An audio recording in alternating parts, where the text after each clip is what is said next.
In this video, we study about the measures of correlation. Correlation between two variables can be measured by both algebraic and graphic method.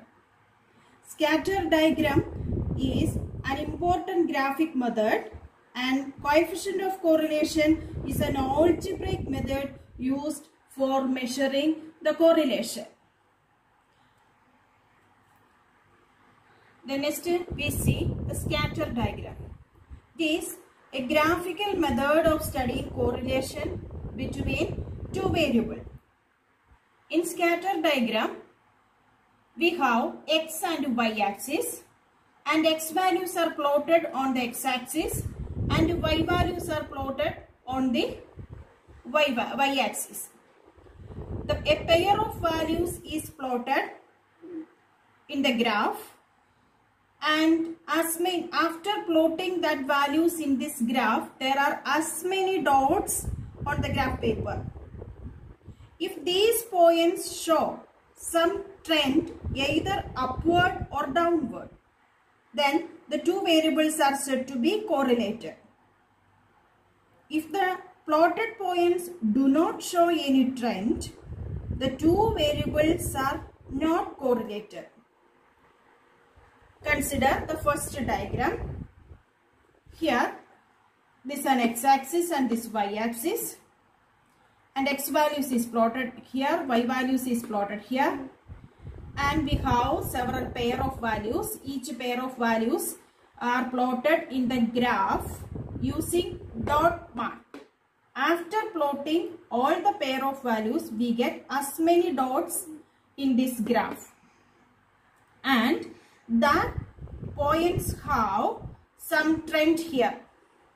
Here we consider the first point. Corresponding to that point is the x value and this the y value. Then consider another point. That point has another x and y values. Here x values are increased. Consider another point, and the x and y values of that point is this one. Here, these points, these x values have an increasing tendency, and y values also have an increasing tendency. That means here the two datas have the same tendency. The values of the two variables moves in same direction. X increases, y also increases. So this is the scatter diagram of positive correlation. Okay, if the scatter diagram is like this, then we say that these x and y values are positively correlated. Then consider the next one. Here consider the first point. The x value of that point is this one, and the y value is this one. Consider next point. X value is this one and y value is this one. And consider another point. X value of that point is this one. Here we have the tendency that this x values increases, but the corresponding y values decreases. That is, x increases, y decreases.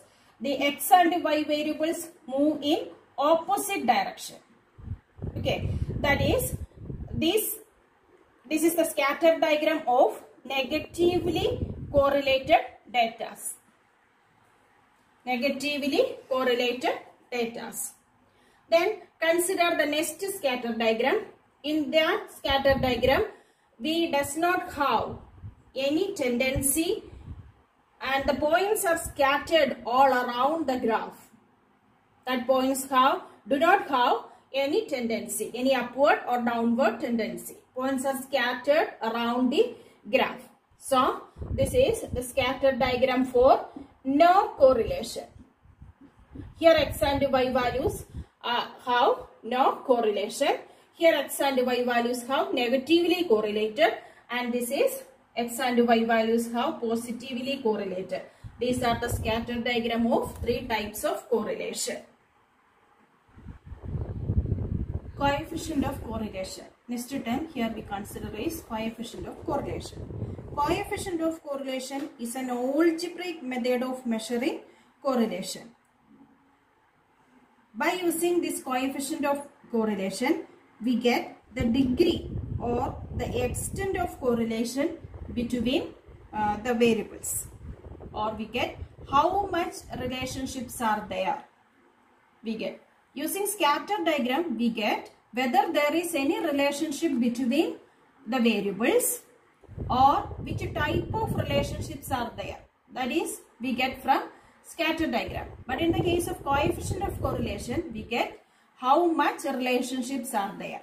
That means this coefficient of correlation is a number, numerical number, is a number, pure number lying between -1 to +1.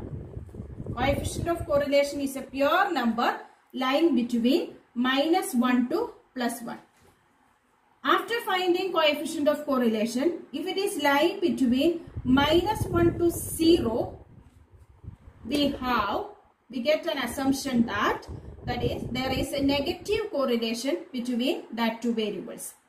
If coefficient of correlation between 0 to 1, then the relation is positive relation. If the coefficient of correlation is 0, then our assumption is there is no relationship between the two variables. Coefficient of correlation can be computed by using two methods. First one, Karl-Pearson's coefficient of correlation. Then the second one, Spearman's rank correlation method. Two methods we can find the coefficient of correlation. First, Karl-Pearson's method. Second, Spearman's rank correlation method. We know that our data are of two types, qualitative data and quantitative data. For considering quantitative data, we apply Karl-Pearson's method. And in the case of qualitative data, we apply Spearman's rank correlation method. Next video, we explain what is Karl-Pearson method and Spearman's rank correlation method. Okay, thank you.